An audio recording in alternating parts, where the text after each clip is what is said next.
Ito nga ang mga kaganapan namin ngayong araw. Naimbitahan nga kami ng Tapat Kalikasan para mag-tree planting dito sa Bundok Banahaw. Siyempre go ako dyan. Basta makakatulong ay laban ha. At nagpunta na rin kami sa Tumlay Falls at Malagaylay Falls. Aba naman ay napakaganda nga naman dito, ay napakalamig pa. Pero teka, intro, pasok. Kasarapan nga.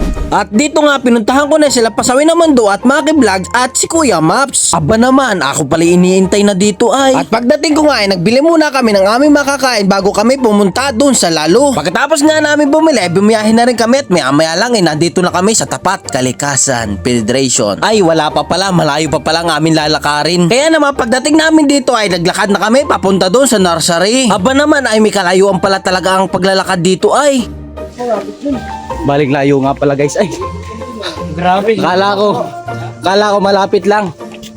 Pala naman ay may kalayuan din. May kitandaan dito ay pathway. Kaya iba-iba. Madali maglakad.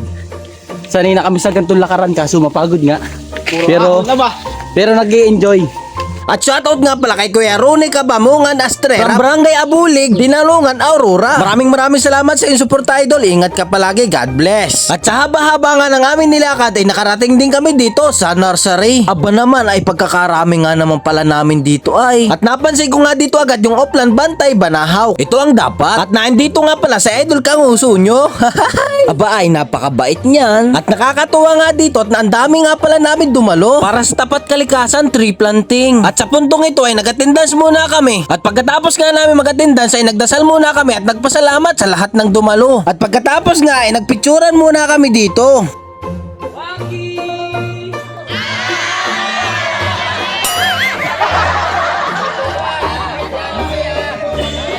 At sa puntong ito ay magsisimula na, kaya naman nagkuha na kami ng mga pananim na mga puno. Kasarapan nga Lido Vlog. Tara na sa ilog, Bundok at Falls. Sa ilog na malinaw ang agos ng tubig, na mamana kami habang tahimik ang paligid. Bitbit ang lambat at konting diskarte para sa huling galing sa kalikasan. Kasama ko si Joey Boy sa ilog na malamig, magkasama sa pamamana at sa lambat na bitbit. Sa bawat huli saya ang nadarama, simple lang ang buhay pero panalo talaga.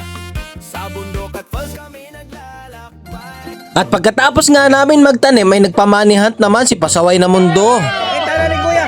Ay, nakita na ni Kuya. Nakita na, yun o. Nakita na pare. Kasaway na Mundo, nagpamanihan. O paano? See you on part 2. Maraming salamat sa iyong panonood.